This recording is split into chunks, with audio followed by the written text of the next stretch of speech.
मैं आनंद देश और दुनिया की 25 बड़ी खबरों के साथ आपका पब्लिक न्यूज में बहुत बहुत स्वागत करता हूं। पूरे देश भर में संक्रमितों का आंकड़ा 40,263 के पार पहुंची। वहीं अब तक 1306 लोगों ने अपनी जान गंवाई है।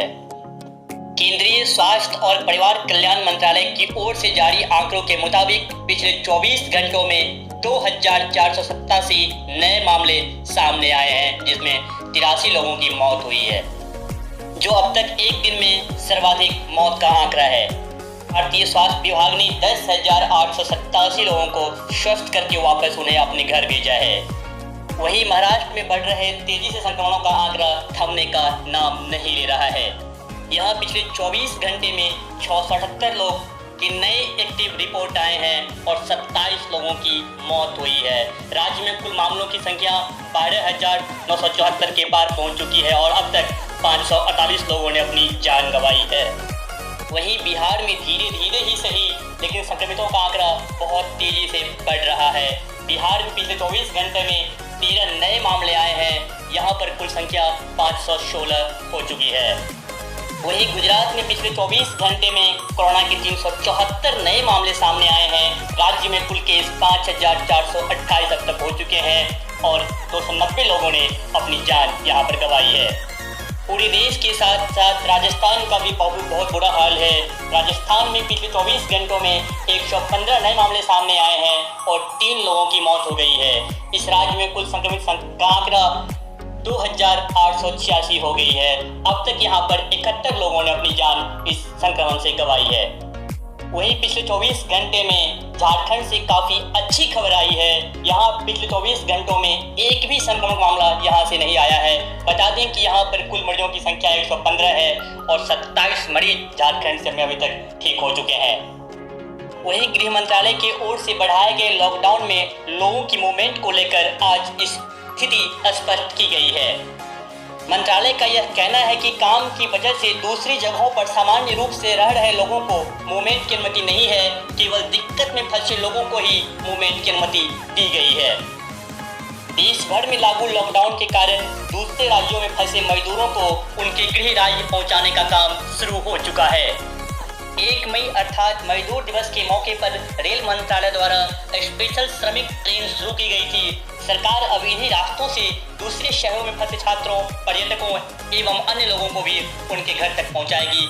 आइए जानते हैं यह प्रोसेस क्या है, सिस्टम क्या है, हम कैसे घर पहुंच सकते हैं और कौन कौन लोग इसके माध्यम से अपने घर पहुंच सकते हैं। इसके बारे में विस्तार से बात करते हैं। सबसे पहली बात तो ये है कि इन ट्रेनों में सिर्फ वही व्यक्ति सफर कर पाएंगे जिसे राज्य सरकार अपने ओर से अनुमति देगा। वहीं यात्रियों को सबसे पहले यात्रा के लिए अपने गृह राज्य में आवेदन करना होगा। फिर स्थानीय प्रशासन रेलवे के साथ मिलकर यात्रियों की सूची तैयार करेगी। उसके बाद स्पेशल ट्रेन दोनों राज्यों की गुजारिश के बाद ही शुरू होगी, जिन्हें अपने यात्रियों को उनकी मंजिल तक पहुंचाना होगा। जिस राज्य से ट्रेन चलेगी वहीं यात्रियों की जांच होगी और मेडिकल फिट लोगों को ही अनुमति मिलेगी। यात्रियों के लिए खाने का, पानी का इंतजाम वही राज्य सरकार करेगी जहां से ट्रेन शुरू होगी। यात्रियों के बीच सामाजिक दूरी और स्टेशन में साफ सफाई की जिम्मेदारी रेलवे की होगी। लंबी यात्रा की दूरी के दौरान यात्रियों को ट्रेन में ही खाने पीने की सुविधा रेलवे मुहैया करवाएगी। पूरे यात्रा के दौरान ट्रेन में भी मास्क और सामाजिक दूरी अन्य सभी नियमों का पालन करना होगा। ट्रेन गंतव्य स्टेशन पहुंचने के बाद स्क्रीनिंग की जाएगी और उन तमाम मुसाफिरों को क्वारंटीन सेंटर ले जाकर आगामी यात्रा तक के लिए राज्य सरकार की यह जिम्मेदारी होगी। बहुत सारे लोग ये सोच रहे हैं कि रेलवे सामान्य हो गया है, हमें टिकट काउंटर से मिल जाएगा। साथियों, ऐसा कुछ भी नहीं है। अगर आप यह सोच रहे हैं तो यह एक श्रमिक स्पेशल गाड़ियां हैं जिसमें केवल जिला प्रशासन द्वारा नामित व्यक्ति ही सफर कर सकता है। कोई भी व्यक्ति जो दूसरे राज्य में फंसा हुआ है और अपने घर जाना चाहता है तो वह जिला प्रशासन से संपर्क करें, क्योंकि रेलवे किसी तरह का कोई टिकट जारी नहीं करेगा। रेलवे के प्रशासन केवल उन्हीं लोगों को स्टेशन परिसर में आने की अनुमति देगा जिनके पास जिला प्रशासन की मंजूरी होगी। रेलवे स्टेशनों पर ज़्यादा मात्रा में भीड़ न हो, इसके लिए राज्य सरकारें समूहों में लोगों को भेजेगी। एक ट्रेन में केवल 1,000 से 1,200 के बीच यात्री सवार होंगे। दिल्ली, मुंबई, कोलकाता और चेन्नई जैसे बड़े शहरों में भी यह स्पेशल गाड़ी चलाने के लिए रेलवे और राज्य सरकारों के बीच अभी भी बातचीत चल रही है।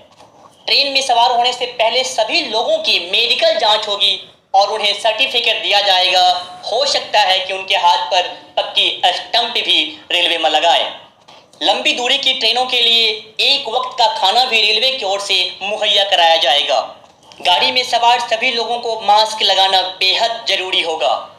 तमाम कोरोना वॉरियर्स को भारतीय सेना ने हेलीकॉप्टर से भले ही फूल बरसाकर उनका मनोबल बढ़ाया हो, लेकिन मास्क, गाउन पहनना डॉक्टर और नर्स पर भारी पड़ रहा है। पीपीई किट से त्वचा डॉक्टरों की खराब हो रही है। कोरोना से बचने के लिए मेडिकल स्टाफ जिस पीपीई किट का इस्तेमाल कर रहे हैं, वही किट डॉक्टर्स की त्वचा को खराब बनने का कारण बन रहा है। कोरोना मरीज का इलाज करने के लिए डॉक्टर्स को मास्क, दस्ताने, चश्मे, फेस शील्ड और प्रोटेक्टिव गाउन पहनने होते हैं, जिससे अब डॉक्टर की त्वचा धीरे धीरे खराब हो रही है।